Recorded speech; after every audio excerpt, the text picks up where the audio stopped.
نام ہے۔ تو آج میں آپ تمام کے سامنے مختصر کچھ باتیں سورۃ الفاتحہ کے تعلق سے رکھنے کی جو انشاءاللہ عزیز کوشش کروں گا۔ تو آئیے سب سے پہلے سورۃ الفاتحہ کے تعلق سے، اس کے نام کے تعلق سے چند باتیں ہم دیکھتے ہیں، جس میں سے یہ سب سے مشہور اور معروف جو سورہ فاتحہ کا نام ہے وہ فاتحہ ہے۔ اسے فاتحہ اس لیے کہا جاتا ہے کہ اس سے قرآن کھلتا ہے، اس سے یہ سورہ شروع ہوتا ہے، یاد رکھیے۔ ویسے سورت کے کئی نام ہیں اور کئی فضائل احادیث کے اندر آتے ہیں، اور خود قرآن نے بھی اس کے تعلق سے بیان کیا، اس کے فضائل کو بیان کیا، یاد رکھیے۔ تو یہ سورت اپنے آپ میں بڑی اہمیت کی حامل ہے، نہ صرف حدیث میں اس کی فضیلت آتی ہے بلکہ نبی اکرم صلی اللہ علیہ وسلم کی حدیث کے علاوہ قرآن کے اندر بھی اللہ رب العزت نے اپنی اس ایک سورت کی فضیلت کو بیان کیا ہے۔ تو اس کا سب سے مشہور اور معروف نام وہ فاتحہ ہے۔ فاتحہ کا معنی ہوتا ہے کھولنا، اسی سے لفظ افتتاح یا فتح آتا ہے، مطلب لوگوں کو داخلے کا موقع ملا، شروعات ہوئی، یا پھر افتتاح کسی چیز کی اوپننگ کو عام زبان میں کہا جاتا ہے۔ تو چونکہ قرآن اس سے شروع ہوتا ہے اسی لیے اس کو فاتحۃ الکتاب بھی کہتے ہیں، قرآن کو شروع کرنے والی سورت، یا قرآن کو کھولتے ہی سب سے پہلی جس سورت پہ انسان کی نظر پڑتی ہے وہ سورۃ الفاتحہ ہے۔ تو یہ اس کا سب سے مشہور اور معروف نام ہے سورۃ الفاتحہ، اور میں سمجھتا ہوں اس سے بہت ساری چیزیں لوگ فاتحہ کے تعلق سے بہت ساری چیزیں ہم دیکھتے ہیں سماج میں ہوتی ہیں۔ بہرحال انشاءاللہ موقع ملا تو آگے اس کے تعلق سے رکھیں۔ تو سورۃ الفاتحہ کا سب سے مشہور اور معروف نام خود فاتحہ ہے، اس لیے کہ قرآن اس سے شروع ہوتا ہے۔ اسی طرح اس کا دوسرا مشہور اور معروف نام ہے وہ ہے ام الکتاب، کتاب کی ماں، کتاب کی اصل۔ ویسے کہتے کسی چیز کی اصل کو، اسی لیے ماں کو بھی کہا جاتا ہے عربی زبان میں، اس لیے کہ وہ اصل ہوتی ہے، اسی سے آگے کی نسلیں چلتی ہیں، اولادیں ہوتی ہیں۔ تو ام الکتاب مطلب یہ کتاب کی ماں، کتاب کی اصل، قرآن کی ماں، قرآن کی اصل، یہاں کتاب سے مراد قرآن، یاد رکھیں۔ تو اسے قرآن کا اصل کہا گیا، قرآن کی ماں کہا گیا۔ مطلب اس سورت کی اہمیت کتنی زیادہ ہے کہ گویا یہ ایک جڑ جیسا کام کرتی ہے، جیسے کہ ایک جڑ ہوتی ہے اسی سے جھاڑ آتا ہے، ٹھیک ہے، تو اس طرح سے یہ ام الکتاب مطلب یہ کتاب کی جڑ کہا جا رہا ہے اس سورت کو۔ اسی طرح سورۃ الفاتحہ کا ایک مشہور اور معروف نام ہے ام القرآن، قرآن کی ماں، قرآن کی جڑ۔ مطلب اندازہ لگائیے یہ سورت کتنی زیادہ اہمیت کی حامل ہے کہ اس کو قرآن کی جڑ کہا گیا، قرآن کی ماں کہا گیا۔ اس سے میں سمجھتا ہوں اس کی ہمیں پتہ چلتی ہے، اور نبی اکرم صلی اللہ علیہ وسلم نے جو جامع ترمذی کی روایت ہے اس میں فرمایا، کہا کہ یہی ام الکتاب ہے سورۃ الفاتحہ، یہی ام القرآن ہے سورۃ الفاتحہ، اور یہ قرآن عظیم ہے سورۃ الفاتحہ۔ تو اس حدیث کے اندر تین نام آ رہے، ایک ام الکتاب اور ایک ام القرآن، کتاب کی ماں، کتاب کی جڑ، اور کتاب بھی یاد رکھیے قرآن کا ایک نام ہے۔ دوسرا کہا جا رہا ہے حدیث کے اندر کہ ام القرآن، قرآن کی ماں، مطلب قرآن ہم سمجھتے ہیں اس کی اہمیت کیا، تو قرآن کی اصل کہا جا رہا ہے سورہ فاتحہ، مطلب قرآن کی جڑ کہا جا رہا ہے، قرآن کی اصل کہا جا رہا ہے سورۃ الفاتحہ کو۔ اور میں سمجھتا ہوں یہی اس کی فضیلت، اس کی اہمیت جاننے کے لیے کافی ہے کہ اس کو قرآن کی اصل کہا جا رہا ہے۔ اسی طرح چوتھا اس کا مشہور و معروف نام ہے وہ ہے قرآن عظیم، قرآن عظیم، یاد رکھیے قرآن عظیم مطلب بڑا قرآن۔ تو سورۃ الفاتحہ جو کہ ایک سورت ہے قرآن کی اور مختصر سی سورت ہے، 7 آیتوں پر مبنی ہے، اسے قرآن عظیم کہا جا رہا ہے۔ قرآن عظیم دیکھیے آپ، قرآن عظیم مطلب بڑا قرآن، گریٹر قرآن کہا جا رہا ہے۔ تو میں سمجھتا ہوں اس میں ایک نام تو ہے سورہ فاتحہ کا، اور ساتھ میں اس کی اہمیت بھی پتہ چل رہی، اور اللہ رب العزت نے اسی بات کو قرآن میں یوں دہرا کر کہا، وَلَقَدْ آتَيْنَاكَ سَبْعًا مِّنَ الْمَثَانِي وَالْقُرْآنِ الْعَظِيمِ، اے نبی ہم نے آپ کو 7 بار پڑھی جانے والی آیت عطا فرمائی، والقرآن العظیم، اور بڑا قرآن عطا فرمایا۔ تو یہاں اس آیت کے اندر 7 بار پڑھی جانے والی آیت بھی کہا جا رہا ہے، اور کہا جا رہا ہے قرآن عظیم، ٹھیک ہے، قرآن خود قرآن عظیم مطلب سورۃ الفاتحہ یہ بڑی عظمت والی سورت ہے، یہ بڑی اہمیت والی سورت ہے کہ اسے ام الکتاب کہا گیا، ام القرآن کہا گیا، قرآن عظیم کہا گیا، بڑا قرآن کہا جا رہا ہے۔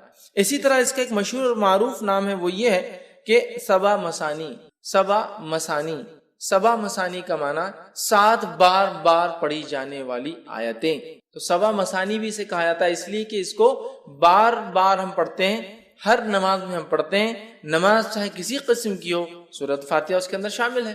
آپ سفر میں پڑھ رہے ہو سورہ فاتحہ شامل ہے، آپ قصر کر رہے ہو سورہ فاتحہ شامل ہے، آپ جنگ کے میدان میں صلاۃ الخوف مطلب خوف کی حالت میں پڑھ رہے ہو تو بھی سورہ فاتحہ شامل ہے، مطلب کوئی بھی نہ ہو، چاہے آپ نفل پڑھ رہے ہو تو بھی سورہ فاتحہ ہے، چاہے آپ فرض پڑھ رہے ہو تو بھی سورہ فاتحہ ہے، موقعہ پڑھ رہے ہو تو بھی سورہ فاتحہ، تہجد پڑھ رہے تو بھی سورہ فاتحہ، کوئی بھی نماز ہو، ٹھیک، اور بار پڑھی جاتی ہے۔ ریپیٹیٹو آف ریپیٹیٹنگ جس کو کہیں گے بار بار پڑھی جانے والی 7 آیتیں.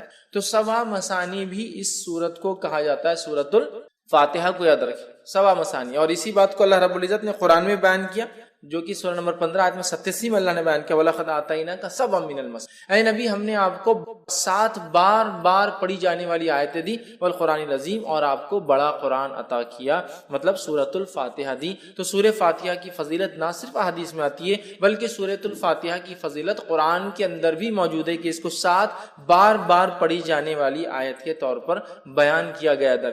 تو اس سورت کی یاد رکھی بڑی فضیلت ہے, بڑی اہمیت ہے. اس کے نام خود بتا رہے کسی کتنے فضائل ہیں اور نام جو دیے گئے اس کی وجوہات بتا رہی کتنی عظیم یہ سورت ہے. تو 7 مثانی 7 بار بار پڑھی جانے والی آیتیں مطلب سورۃ الفاتحہ. اسی طرح اس کا ایک اور مشہور اور معروف نام ہے جو جامع ترمذی کی ایک روایت میں آتا ہے وہ ہے الصلاۃ نماز. مطلب سورہ فاتحہ کو صلاۃ نماز بھی کہا جاتا ہے. ٹھیک آپ کہیں گے کیسے؟ تو آئیے جامع ترمذی کی روایت ہے نبی اکرم صلی اللہ علیہ وسلم فرمایا حدیث کے الفاظ دیکھیے اس طرح سے کہ نبی اکرم صلی اللہ علیہ وسلم فرماتے اللہ فرماتا ہے مطلب حدیث قدسی ہے کہ میں نے نماز کو اپنے اور اپنے بندے کے بیچ میں آدھا آدھا بانٹ لیا ہے. میں نے نماز کو اپنے اور اپنے بندے کے بیچ میں بانٹ لیا ہے تقسیم کر دیا ہے. ٹھیک ہے. پھر آپ صلی اللہ علیہ وسلم فرمایا جب اللہ فرماتا ہے کہ جب بندہ کہتا ہے الحمدللہ رب العالمین تو اللہ کہتا ہے میرے بندے نے میری تعریف.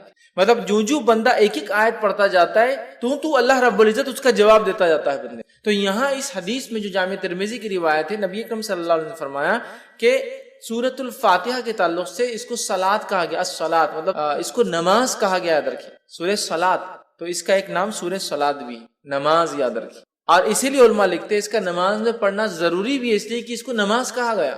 مطلب اگر کوئی نماز میں اس کو نہ پڑھے تو اس کی نماز نہیں ہوگی جو آپ صلی اللہ علیہ وسلم حدیث میں بیان کرتی ہے. اسی لیے کہا جا رہا ہے کہ اس کو نماز کہا جا رہا ہے کہ میں نے نماز کو صلاۃ کو اپنے اور اپنے بندے کے بیچ میں بانٹ لیا ہے.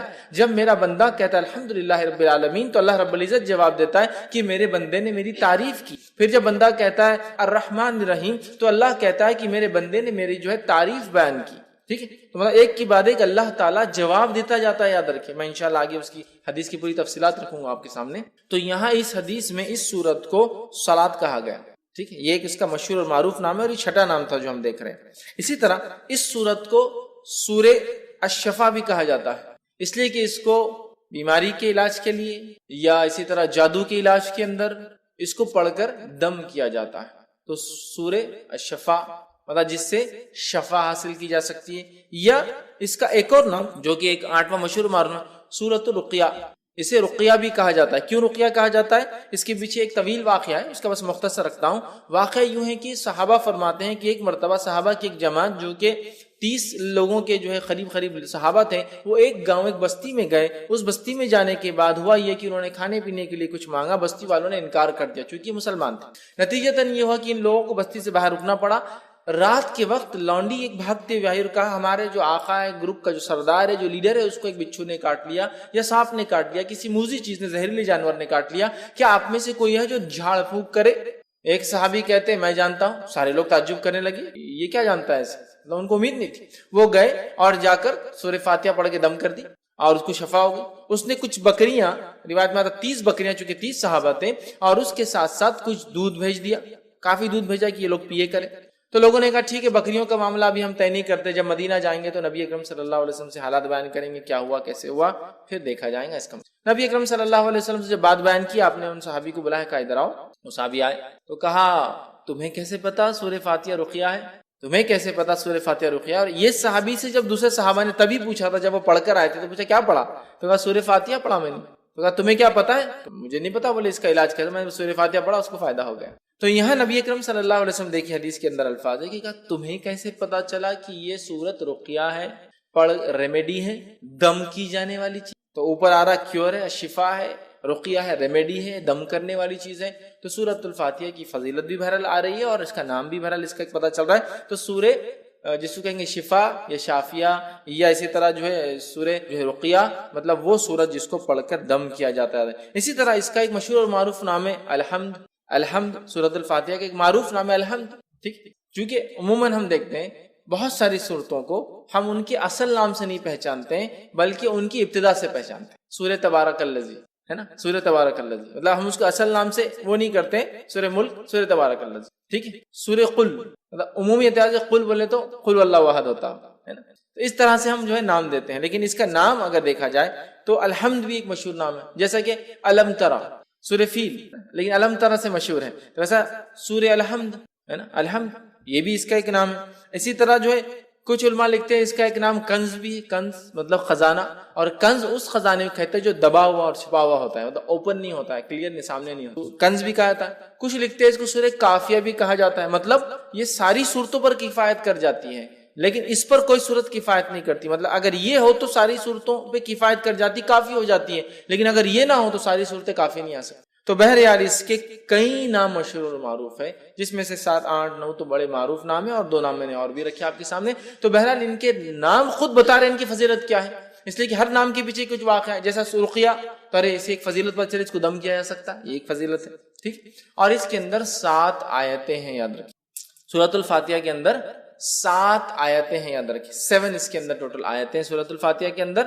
ٹھیک ہے. اور بسم اللہ سے یہ سورت جو ہے شروع ہوتی ہے، یاد رکھیں. ٹھیک ہے.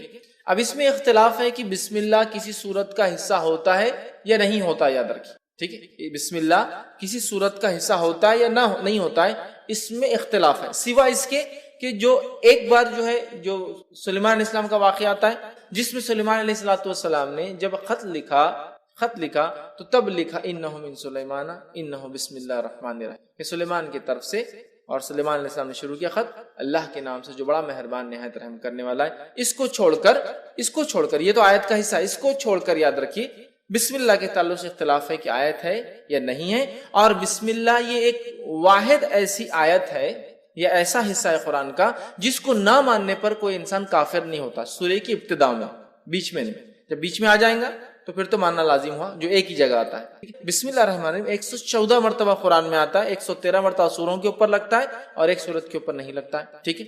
اب بسم اللہ کو کیوں آیت مانا نہیں جاتا، کیوں مانا جاتا ہے، اس پہ ایک لمبی بحث ہے. بس میں مختصر ہی سمجھا دوں کہ اس میں خود صحابہ میں اور صحابہ کے بعد علماء کے اندر یہ اختلاف باقی رہا، تابعین تبع تابعین میں، کہ اکثر کا یہ ماننا تھا کہ بسم اللہ الرحمن الرحیم صرف سوروں کے ڈیفرنسیشن کے لیے لگایا جاتا ہے، فرق کرنے کے لیے کہ دوسرا سورہ چالو ہو رہا ہے. بس اس وجہ سے اس میں اختلاف ہے کہ آیت ہے یا فرق کرنے کے لیے لگایا جاتا ہے. اور سورہ انفال اور سورہ توبہ کو بہت سارے صحابہ ایک ہی صورت مانتے تھے، جس کی وجہ سے سورہ توبہ کے اوپر بسم اللہ نہیں آتا ہے، کیونکہ پورا واقعہ جنگ سے متعلق ہے، مال غنیمت سے متعلق ہے، جنگ میں کیا کرنا ہے، یہ ساری چیزیں تفصیلات ڈسکس ہو رہی ہے. سمجھ رہے آپ؟ تو لہٰذا سورہ انفال اور سورہ توبہ کی تھیم ایک ہی ہے. تو بہت سارے صحابہ اس کو ایک ہی صورت مانتے تھے، سورہ انفال سے شروع کر کے سورہ توبہ کے آخر تک ایک ہی صورت مانتے تھے. اس وجہ سے بیچ میں بسم اللہ نہیں لگاتے تھے. سمجھا؟ تو باقی بھی ان کا کہنا تھا کہ یہ فرق کرنے کے لیے لگایا جاتا ہے. لیکن ایسی کچھ روایتیں ملتی، جیسے کہ حدیث کے اندر آتا ہے، نبی اکرم صلی اللہ علیہ وسلم نے فرمایا، صحیح مسلم کی روایت آپ نے فرمایا، مجھ پر ابھی ایک سورت نازل ہوئی. صحابہ بیٹھے تھے، صحابہ نے کہا کون سی سورت؟ تو آپ صلی اللہ علیہ وسلم نے فرمایا بسم اللہ الرحمن الرحیم، اور آپ نے اس کے بعد سورت کو تلاوت کی، انا اعطیناک الکوثر، یہ سورۃ الکوثر تلاوت کی. تو یہاں پڑھا بسم اللہ الرحمن الرحیم انا اعطیناک الکوثر. سمجھ رہے ہیں؟ تو یہاں بسم اللہ آپ نے لگا دیا. تو کچھ علماء لکھتے ہیں بسم اللہ حصہ ہے اور ہر سورت سے پہلے پڑھنا چاہیے، کچھ نے کہا نہیں ہے. لیکن سورہ فاتحہ کے اندر جمہور کا یہ قول ہے، جمہور علماء کا یہ قول ہے کہ یہ جو ہے اس کا حصہ ہے سورہ فاتحہ کے حد تک، چونکہ اگر بسم اللہ کو نہ پڑھا جائے تو پھر 6 آیتیں بچتی ہیں. تو ان کا قول یہ ہے، لیکن اس کو جہر میں نہیں پڑھا جائے گا، سر میں پڑھا جائے گا. آیت کا حصہ تو ہے لیکن اس کو جہر میں نہیں پڑھا جائے گا، سر میں. کیوں جہر میں نہیں پڑھا جائے گا اور سر میں پڑھا جائے گا؟ تو اس تعلق سے یہ دیکھا گیا کہ بہت سارے صحابہ اس کو جہر میں نہیں پڑھتے تھے، اور خلفائے راشدین بھی چاروں بھی اس کو جہر میں نہیں پڑھتے، لہٰذا اکثریت نے نہیں پڑھا. لیکن کچھ قرتوں کے اندر بسم اللہ بھی پڑھا جاتا، جیسا مدینے کے اندر پڑھا جاتا تھا، مکے میں نہیں پڑھا جاتا تھا. بہرحال اس کے بعد بہت سارے علاقوں میں پڑھا گیا، بہت سارے منی، اور آج بھی ہم دیکھتے ہیں بہت ساری جگہ آپ دیکھیں گے جب بسم اللہ کو پڑھیں گا خالی تو بسم اللہ الرحمن الرحیم الحمدللہ سے کریں گا، لیکن بہت ساری جگہ نہیں. بہرحال تو اس میں بھی اختلاف ہے کہ جہر میں پڑھا جائے نہ پڑھا جائے، لیکن بات ثابت ہے کہ خاموشی میں بھی اس کو پڑھا جا سکتا ہے. تو یہ حصہ ہے سورہ فاتحہ کا، لیکن اس کو جہر میں نہیں پڑھا جائے گا. بسم اللہ الرحمن الرحیم امام دل میں پڑھیں گا، الحمدللہ رب العالمین اس کے بعد سے اس کو جہر میں پڑھیں گا، جہاں جہری نماز ہے اور سرجہ نماز ہے تو وہاں تو سوال ہی نہیں آتا. ٹھیک ہے.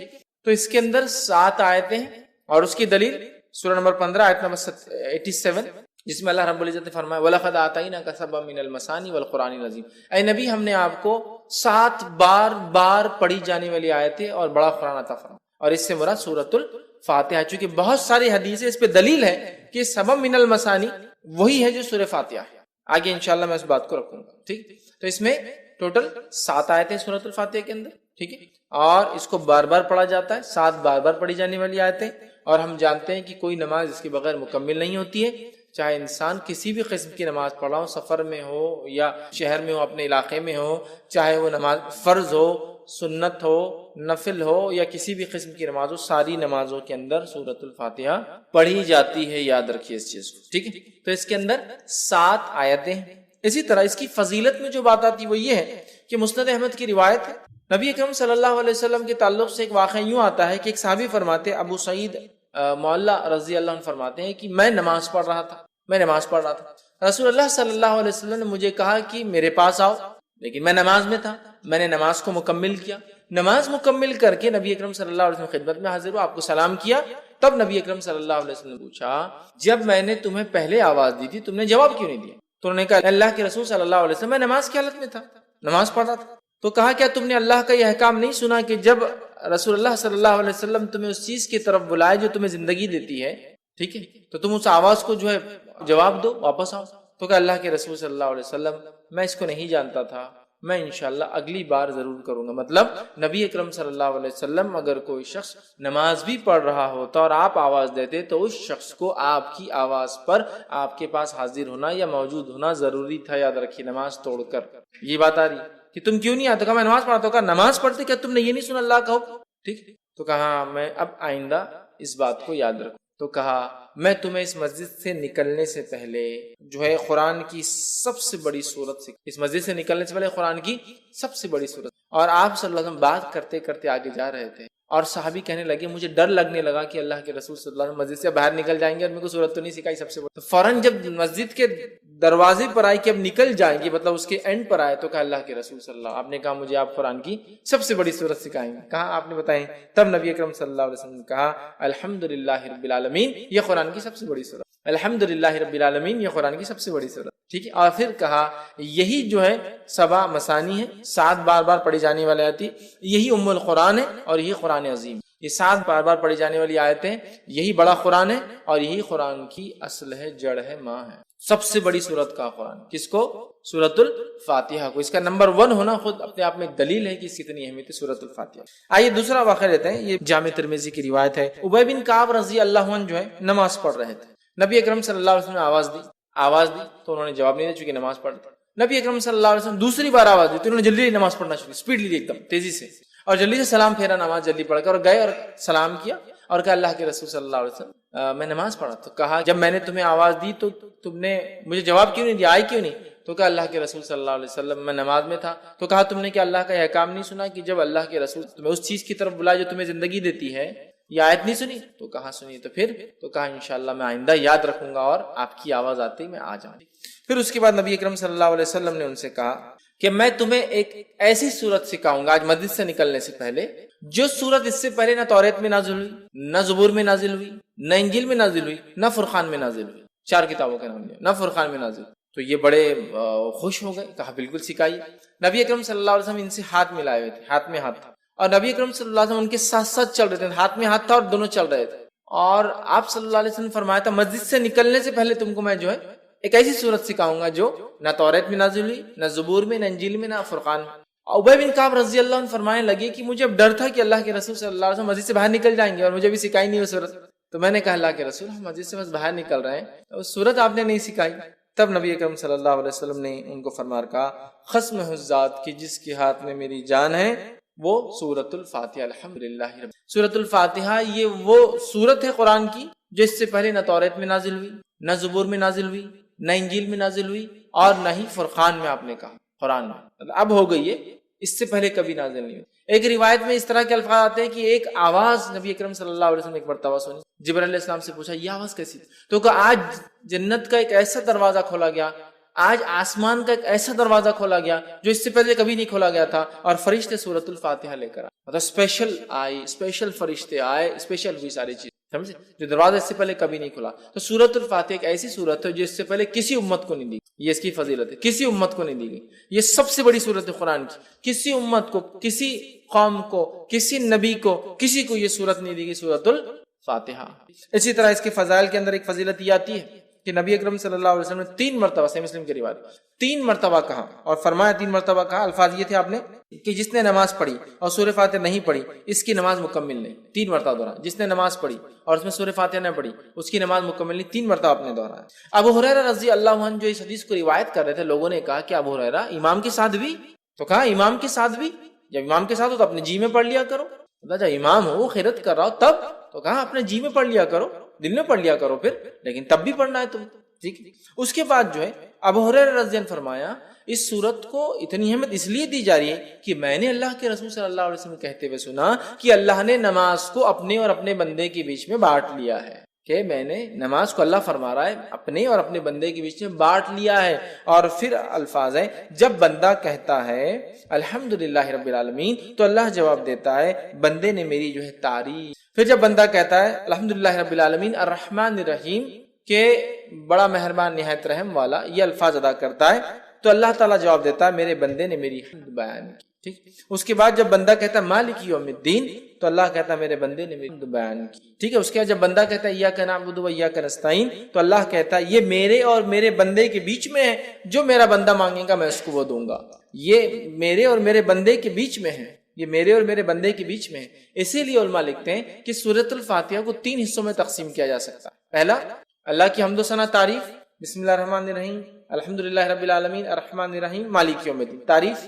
اس کے بعد یہ آیت ایاک نعبد و ایاک نستعین، تو پہلی 4 آیتیں اللہ کی تعریف، 5ویں آیتیں اللہ اور بندے کے بیچ میں آدھا حدیث کے الفاظ بھی یہ میرے بندے اور میرے بیچ میں ہے اور میرے بندے نے جو مانگا میں اسے بیچ میں، تو علماء لکھتے ہیں بیچ میں، مطلب اس میں دونوں باتیں، اے اللہ ہم تیری ہی عبادت کرتے ہیں اور تجھی سے مدد طلب کرتے ہیں۔ آدھی آیت اللہ کے لیے آدھی بندے کے لیے ہوئی، اپنا تیری عبادت کرتے ہیں تجھی سے مدد طلب کرتے ہیں، ٹھیک۔ اہدنا الصراط المستقیم صراط الذین انعمت علیہم غیر المغضوب علیہم ولا الضالین، یہ پورا بندہ دعا کر رہا ہے۔ تو پہلی 4 آیتیں اللہ کی تعریف، 5ویں آیتیں بندے اور اللہ کے بیچ میں، اور باقی کی 2 آیتیں بندے نے اپنی دعا کی۔ 3 حصوں میں تقسیم کرتے ہیں، اللہ کی حمد و ثنا، اللہ اور بندے کے بیچ، اور بندے نے اپنی، ٹھیک۔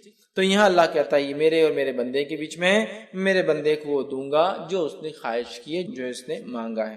پھر جب بندہ کہتا ہے اہدنا الصراط المستقیم صراط الذین انعمت علیہم غیر المغضوب علیہم ولا الضالین، تو اللہ کہتا ہے یہ میرے اور میرے بندے کے بیچ میں، میرے بندے کو میں وہ دوں گا جو اس نے مجھ سے مانگا ہے۔ مطلب جو دعا ہم نے کی، اے اللہ ہم تجھی سے مدد طلب کرتے ہیں، اہدنا الصراط المستقیم، ہمیں سیدھا راستہ دکھا، صراط الذین انعمت علیہم، ان لوگوں کا راستہ دکھا جس پہ تیرا انعام ہوا، غیر المغضوب، ان لوگوں کے راستے پہ مت چلا جن پر تیرا غضب ہوا، ولا الضالین، اور ان کے راستے پہ نہ چلا جو اپنی راہ سے بھٹک گئے۔ آمین ہم کہتے ہیں تو بندہ اللہ کہتا ہے میرے بندے نے جو مانگا میں اسے، ٹھیک ہے۔ تو اسی لیے اس کا پڑھنا ابو ہریرہ رضی اللہ عنہ فرماتے ضروری ہے نماز میں، کیوں کہ نماز کہا گیا کہ اللہ نے نماز کو اپنے اور اپنے بندے کے بیچ میں آدھا آدھا بانٹ لیا ہے، یاد رکھ، ٹھیک۔ اسی طرح دیکھتے ہیں ہم کہ سورۃ الفاتحہ کی ایک فضیلت جو ہم دیکھ چکے، صحیح مسلم کی روایت ہے کہ یہ رقیہ ہے، اس کو دم کیا جا سکتا ہے نا، اس میں شفا ہے، جیسا کہ جادو ہو جائے، ٹھیک ہے، تو اس کو پڑھا جا سکتا ہے، ٹھیک ہے، تو اس کے علاج ہے، مطلب ایک قسم کا، یا زہریلا جانور کاٹ لے تب اس کو دم کیا جا سکتا ہے، یاد رکھیے۔ تو یہ بھی اس کی فضیلت ہے۔ ویسے اس سورت کی کئی فضیلتیں احادیث کے اندر آتی ہے، اور اس کے فضائل پر، اس کی اہمیت پر، اس کے معنی اور مفہوم کو ایکسپلین کرنے میں لوگوں نے جلدیں لکھ دی، یاد رکھیں جلدیں لکھ دی، جیسا کہ مشہور اور معروف جو مولانا ابوالکلام آزاد کی مشہور کتاب ہے سورۃ الفاتحہ کی، انہوں نے تفسیر کی، میں سمجھتا ہوں 200-250 پیجز کی صرف 7 آیتوں کی، تو بہت بہرحال اس کی تفسیر، اس کی فضائل، اس کے فوائد، اور اس صورت کے کیا فائدے ہوتے ہیں، اس کی کیا اہمیت ہے، اس کے ہر حرف ہر معنی کی کیا اہمیت ہے، اس لیے کہ اس کو قرآن کی جڑ کہا جا رہا ہے، اصل کہا جا رہا ہے، ماں کہا جا رہا ہے۔ تو ظاہر سی بات ہے کہ معمولی جو ہے صورت نہیں ہے، یہ معمولی چیز نہیں، قرآن عظیم کہا جا رہا ہے، معمولی بات نہیں، 7 بار بار پڑھی جانے لے آتے، معمولی نہیں، نماز میں پڑھنا ضروری معمولی نہیں ہے، ٹھیک ہے۔ بہرحال یہ چند فضائل تھے جو میں نے آپ کے سامنے رکھے۔ آئیے اب چند باتیں اس کے معنی کے تعلق سے 7 آیتوں کو ہم مختصر دیکھتے ہیں۔ اللہ تعالیٰ فرماتا ہے بسم اللہ الرحمن الرحیم، اللہ کے نام سے جو بڑا مہربان نہایت رحم کرنے والا ہے۔ میں سمجھتا ہوں بسم اللہ الرحمن الرحیم کیا ہے، اس کے کیا فضائل ہیں، اس کے کیا فوائد ہیں، اس کی کیا ثمرات ہیں، اس سے کیا کیا ہو سکتا ہے، میں سمجھتا ہوں آپ سب جانتے ہیں۔ اگر کسی انسان کو کچھ نہ سمجھتا ہو، کچھ نہ آتا ہو، اور کسی کام کی شروعات کرتا ہو تو بس بسم اللہ الرحمن الرحیم پڑھ لے۔ نبی اکرم صلی اللہ علیہ وسلم حدیث سے فرماتے جب کھاؤ تو بسم اللہ پڑھو، ہے نا، جب کسی چیز کو کھولو تو بسم اللہ پڑھو، جب کسی چیز کو ڈالو، پانی اگر مشکی سے ڈالے تو بسم اللہ پڑھو، چیزوں پر ڈھاکو تو بسم اللہ پڑھو، دروازے کھولو تو بسم اللہ پڑھو، دروازے بند کرو تب بسم اللہ پڑھو، ہے نا۔ کتنا ہے؟ قرآن پڑھ رہے ہیں اس سے پہلے ہم کو بسم اللہ پڑھنا ہے، کسی کام کی شروعات کرے اس سے پہلے ہم کو بسم اللہ پڑھنا ہے. مطلب بسم اللہ ایک طرح سے ایک ماسٹر دعا ہے، ایک ماسٹر کی جیسا ہوتا ہے نا، تو ایک ماسٹر دعا ہے کہ ہمیں کچھ نہیں آتا تو یہ کر سکتے کم از کم بسم اللہ، اللہ کے نام سے بڑا مہربان نہایت رحیم. اور یہ بڑی اہم چیز ہے، اگر یہ شامل نہ ہو تو ہمارا کھانا اس میں بھی شیطان شامل، ہمارا پینا اس میں بھی شیطان شامل، ہمارا رہنا اس میں بھی شیطان شامل. یاد رکھیے، اور اللہ کا ذکر نہ ہو تو ہر عمل میں شیطان داخل ہو جاتا ہے. یاد سمجھ رہا، ہر عمل میں یاد رکھیے. تو بسم اللہ کو ایک معمول بنا لے اللہ کے نام سے، ہے نا. وضو کرنا ہے تب بھی بسم اللہ پڑھنا ہے نا، کہ اس کا وضو نہیں جس نے بسم اللہ نہیں پڑھا. مطلب بڑا اہم ہے، بڑا اہم ہے. بھول جاتے ایک الگ بات ہے، لیکن بڑا اہم ہے. یاد رکھیں بسم اللہ، یاد رکھیں. تو یہاں سورہ فاتحہ شروع ہو رہی بسم اللہ الرحمن، اللہ کے نام سے بڑا مہربان نہایت رحم کرنے والا. تو ہمیں بھی چاہیے ہم جب قرآن کو پڑھے تو اس بسم اللہ سے چالو کرے، ہر کام کرے تو بسم اللہ سے چالو کرے، اور بسم اللہ اللہ کے نام سے. ظاہر سی بات ہے اگر ہم کسی کام کو اللہ کے نام سے شروع کریں گے تو یہ کام بابرکت ہوگا، فضیلت کا حامل ہوگا، اہمیت کا حامل ہوگا، برکت لائیں گا، رحمت لائیں گا، ہے نا. اللہ کا کرم ہمارے طرف متوجہ ہوگا، اس لیے کہ ہم نے اللہ کے بابرکت نام سے اس چیز کی شروعات کی. اور اللہ کے نام سے زیادہ بابرکت چیز دنیا میں کوئی نہیں ہے، سب سے بابرکت چیز. اس کے بعد اللہ تعالیٰ جس میں تاثیر دے اس کو برکت والا اللہ بنا دیتا ہے، لیکن سب سے بابرکت چیز. تو ہم جب شروعات کریں کسی چیز کی تو بسم اللہ سے کریں. تو یہاں بھی اللہ نے سورۃ الفاتحہ کی اپنی کتاب کی ابتدا بسم اللہ الرحمن الرحیم، اللہ کے نام سے بڑا مہربان نہایت رحم والا. ٹھیک ہے، یہ اس کا معنی ہے. الحمدللہ رب العالمین. آیت نمبر 2، تمام تعریفیں اس اللہ کے لیے جو سارے عالم کا رب ہے. تمام تعریفیں اس اللہ کے لیے سارے عالم کا رب ہے. اب قرآن کی ابتدا اور سٹارٹ دیکھیے کتنی بیوٹیفلی ہو رہی ہے، کتنی خوبصورتی کے ساتھ ہے. پہلے شروعات کرنے کا طریقہ سکھا دیا گیا، کتاب شروع ہوتی ہے بسم اللہ الرحمن الرحیم، ہر کام سے پہلے کرو. دوسرا، الحمدللہ رب العالمین، تمام تعریفیں اس اللہ کے لیے ہے جو سارے عالم کا رب ہے. تعریف حمد کرنے یا حمد کسی کی جائے تو وہ صرف اللہ کی ذات ہے، یہ بتا دیا گیا. اور اللہ رب العزت کون ہے، انٹروڈکشن بھی آ جا رہا ہے دوسری آیت کے اندر. الحمدللہ رب العالمین، تمام تعریفیں اس اللہ کے لیے جو سارے عالم کا رب ہے. مطلب اللہ تعالیٰ کوئی لوکل، علاقائی، ٹرائبل یا ریجنل گاڈ نہیں ہے. جس رب کی ہم تعریف کر رہے ہیں وہ رب سارے عالم کا رب ہے، جس کی ہم تعریف. سارے عالم، سارے عالم، عالم جو کچھ وجود میں ہے، سب عالم، جو کچھ وجود میں سب عالم میں.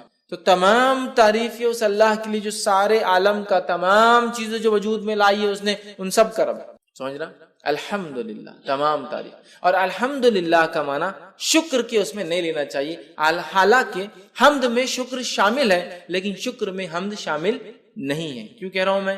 جنرلی اردو اسپیکنگ میں کیا ہوتا ہے ہمارے پاس، الحمدللہ کا معنی کیا لیتے ہیں ہم لوگ؟ اللہ کا شکر ہے. اب پرابلم کیا ہوتی ہے، حمد میں شکر شامل ہے لیکن شکر میں حمد شامل نہیں ہے. سمجھ رہے آپ؟ جیسا کہ اگر میں کہہ رہا ہوں شکریہ بھائی صاحب آپ نے میرا کام کیا، لیکن ضروری میں اس کی تعریف کروں، میں پسند بھی نہیں کرتا ہوں اس کو، نہیں شکریہ ادا کرتا. حمد میں شکر شامل ہے، شکر میں ہم شامل نہیں ہے. اگر ہم اردو زبان کے اعتبار سے اس کا معنی ہے اللہ کا شکر ہے، جیسا کہ لوگ کھانا کھاتے ڈکار تو الحمدللہ پڑھتے ہیں، اس کے علاوہ بہت کم پڑھتے ہیں. حالانکہ الحمدللہ کے تعلق سے اس کی فضیلت ہے، لا الہ الا اللہ افضل الذکر، الحمدللہ افضل الدعاء. حدیث کے الفاظ، افضل الدعاء، سب سے افضل دعا الحمدللہ، سب سے افضل دعا الحمدللہ. تو بہرحال اس کا معنی تمام تعریفیں، تمام شکر اللہ کے لیے نہیں ہے، تمام تعریف.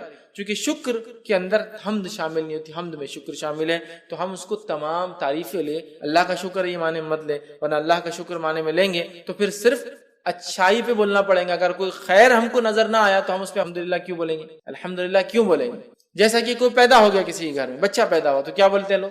الحمدللہ اللہ نے مجھے اولاد عطا کی. لیکن اگر کسی گھر میں کوئی مر گیا اور آپ نے کہہ دیا الحمدللہ تو آپ گئے. کیوں؟ کہ معنی کیا اس میں لیا جا رہا ہے؟ تمام شکر، شکر. تو یار یہ موت پہ تم بول رہے، جب کہ الحمدللہ تمام تعریف ہے. تو کوئی پیدا ہو بھی تو تعریف اللہ کی، کوئی بیمار ہو بھی تو تعریف اللہ کی، کوئی مر جائے بھی تو تعریف اللہ کی، دنیا میں خیر بھی آئے تعریف اللہ کی، شر بھی ہمارے اوپر آئے جو کہ آزمائش، تعریف اللہ کی، تعریف اللہ کی. یاد رکھیے چاہے حالت سے ہم جو بھی گزرے. تو الحمدللہ رب العالمین، تمام تعریف ہے اللہ کے لیے جو سارے عالم کا، عالم سے مراد ہر وہ چیز جو ایگزسٹنس میں، ہر وہ چیز جو وجود میں ہے، انسانوں کا عالم، جنوں کا عالم، فرشتوں کا عالم، کیڑے مکوڑوں کا عالم، مچھلیوں کا عالم، جانوروں کا عالم، چرند پرند کا عالم، تمام چیزیں جو کچھ ہے، کائناتوں کا عالم. یاد رکھیے لا تعداد کائنات جو اللہ نے، تمام عالموں کو آپ دیکھیں تو آپ تعجب کریں گے تمام تعریفیں اس اللہ کے لیے، سارے عالم کا رب ہے، ان سب کو بنانے والا ہے، اس لیے کہ اگر اس عالم پہ کوئی غور کرے نا تو بنانے والے کی ذات پر خود ایمان لاتا ہے، جتنی چیزیں اس نے بنائی۔ اور رب کہتے عربی زبان میں، رب کہتے اس ذات کو کہ جب جتنا ضرورت ہو اتنا دینے والا کہتے ہیں رب، جب جتنا ضرورت ہو اتنا دینے والا اس کو کہتے ہیں رب۔ بچہ ماں کی پیٹ میں ہے، جب جتنی ضرورت ہے اس کو وہاں دینے والا، ماں کی پیٹ سے نکل کے دنیا میں آ گیا، جب جتنی ضرورت ہے اس کو وہ چیز دینے والا، مطلب جو اس کی چیزیں ضرورت کی وہ چیزیں اس فراہم کر دے رہا ہے، سمجھ رہے آپ؟ تو یہ ہوتا ہے رب، جو جب جتنا جیسے ضرورت ہو اتنا دینے والا، سمجھ رہے، نہ زیادہ نہ کم، جتنی آپ کو ضرورت ہے۔ تو الحمدللہ رب العالمین، تمام تعریف اس اللہ کے لیے ہے جو سارے عالم کا رب ہے، یاد رکھیے۔ اور عالم میں کیا کہوں، اگر ایک انسان رب کا انکار کرتا ہے، اگر عالم پہ بھی غور کرے تو رب پر ایمان لائے گا کہ نہیں بنانے والا ہے، اور اس نے ہر چیز کو اتنا دیا جتنی اس کو ضرورت تھی۔ یہ بڑی بات۔ تو قرآن کی ابتدا ایک یونیورسل میسج کے ساتھ ہو رہی ہے کہ یہ کتاب اس رب کی طرف سے آئی جو سارے عالم کا رب ہے۔ یہ کوئی local God, regional God, tribal God کی بات نہیں ہو رہی، یہ ایک ایسے ڈیٹی کی، ایک ایسے پالن کرتا رچیتا کی بات ہو رہی ہے، یہ ایسے خالق کی بات ہو رہی، بنانے والے کی، جو سارے عالم کا بنانے والا۔ سمجھ؟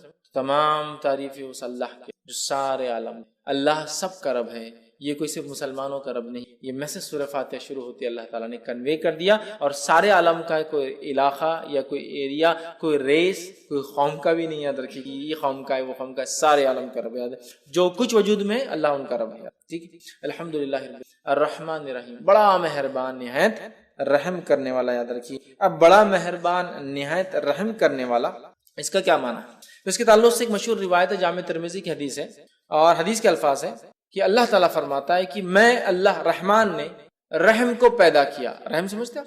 یوٹرس، بچے دانی، ماں کے پیٹ میں جو حصہ ہوتا ہے، جو ایک بچے کے لیے سب سے محفوظ جگہ ہوتی ہے، یاد رکھیں، سب سے محفوظ جگہ رحم۔ اللہ فرماتا ہے میں نے رحم کو پیدا کیا اور اسی سے اپنا نام رحمان رکھا، رحم سے نام رحمان رکھا، جو اس کے رشتوں کو باقی رکھیں گا تو میں بھی اپنا تعلق اس سے باقی رکھوں، اور جو اس رحم کے رشتوں کو توڑ دیں گا تو میں بھی اس سے اپنا تعلق۔ ایک روایت میں کہ اللہ نے رحم کو پیدا کیا اور اس کو عرش کے نیچے رکھ دیا، تو رحم نے اللہ سے دعائی دی، اللہ سے فریاد کی، مانگا، اے اللہ اے اللہ، تو اللہ نے بولا کیا بات ہے، کیا ہونا؟ تو کہا میرے سلسلے میں کیا معاملہ ہے، میرے سلسلے میں کیا معاملہ ہے جو میرے سے باقی رکھے، مطلب پیدا رشتوں کو باقی رکھے، اور جو توڑے کیا معاملہ ہے؟ تو اللہ نے کہا جو تیرے رشتوں کو باقی رکھے گا میں بھی اس سے رشتہ باقی، جو توڑ دیں گا میں بھی اس سے رشتہ۔ تو رحم خوش ہو گیا، سیٹسفائیڈ ہو گیا کہ میرا حق ادا ہو گیا، تو اللہ نے رحم پیدا کی۔ صلہ رحمی اسی سے صلہ جوڑنا، رحمی رحم کے رشتے جوڑنا، تعلقات کو جوڑنا، رشتہ داریوں کو باقی رکھنا۔ ٹھیک ہے، دینی بنیاد پر رشتے توڑے جا سکتے ہیں، لیکن انسان بنا کوئی شرع عذر کے رشتے نہ توڑے جیسے آج کل ہوتا ہے۔ بہرحال تو اللہ نے رحم پیدا کیا، رحم سے نام لیا رحمان، اور علماء لکھتے ہیں رحمان اور رحیم ایک ہی اس کی اصل ہے، ایک ہی اصل ہے، رحیم رحم اس کی اصل ہے، یہ دونوں لفظ اسی سے آتے ہیں۔ رحمان اللہ کا رحم گریٹر ڈگری میں، رحیم اللہ کا رحم کرنا جس کو کہیں گے کنڈیشنل ڈگری میں۔ کیسے؟ اللہ بارش برساتا ہے، جب بارش برستی ہے ایک علاقے میں تو مسلم اور غیر مسلم، ایمان والا اور کافر، ماننے والا نہ ماننے والا، شکر کرنے والا نہ شکرے، سب پر برستی، سب فائدہ اٹھاتے۔ رحمان انکنڈیشنل رحم، اور رحیم کنڈیشنل رحم۔ اللہ تعالیٰ روز قیامت صرف مومنوں پر رحم کرے گا، کافروں پہ نہیں، سمجھ رہا؟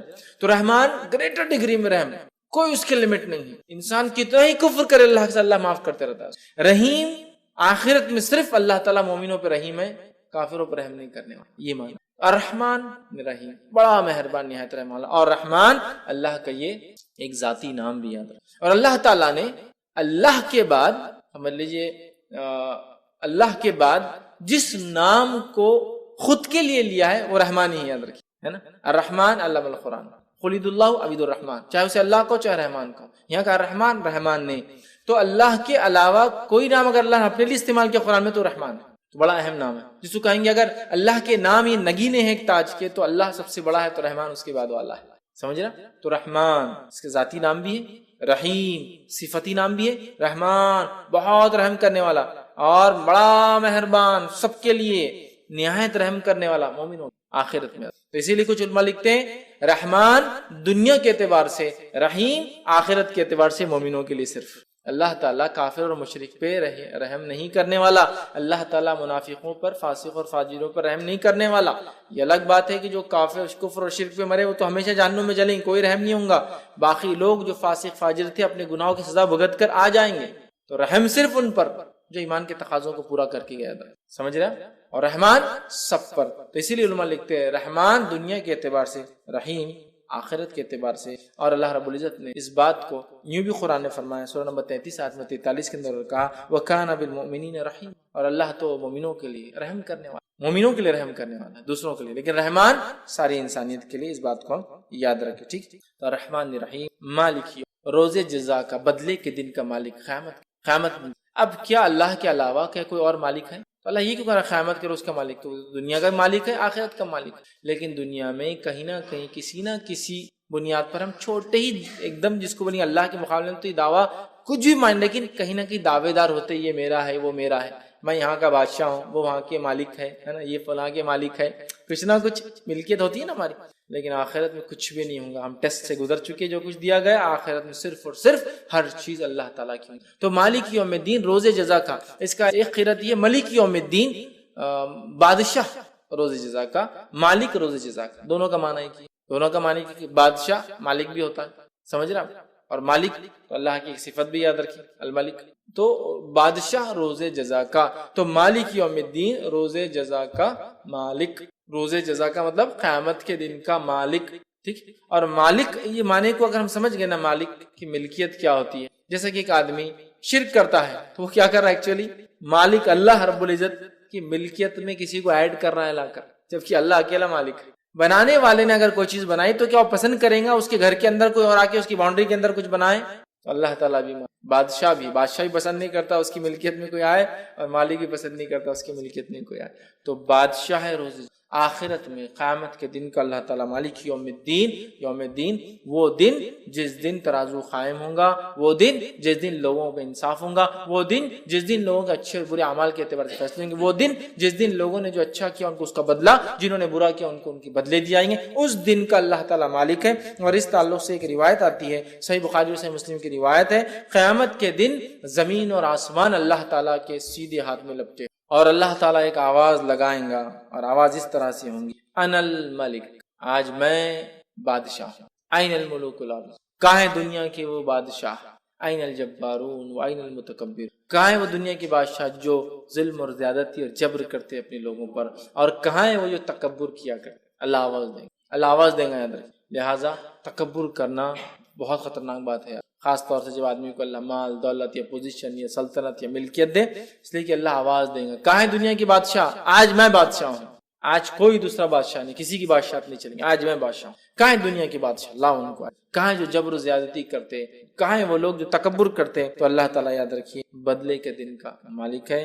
اور اللہ رب العزت نے سورہ غافر سورہ نمبر 40 آیت نمبر 16 میں فرمایا، لمن الملک اليوم للہ، آج کس کے لیے ملکیت ہے؟ صرف اس ایک اللہ کے لیے جو واحد ہے اور قہار ہے، سمجھ رہے ہیں؟ تو آج قیامت کے روز کسی کی ملکیت نہیں ہوگی، اور زمین و آسمان اللہ کے سیدھے ہاتھ میں ہوں گے، یاد رکھیں۔ اور اللہ تعالیٰ کہیں گا کہاں ہے دنیا کی بات، آج میں بادشاہ، سمجھ رہے ہیں بات کو؟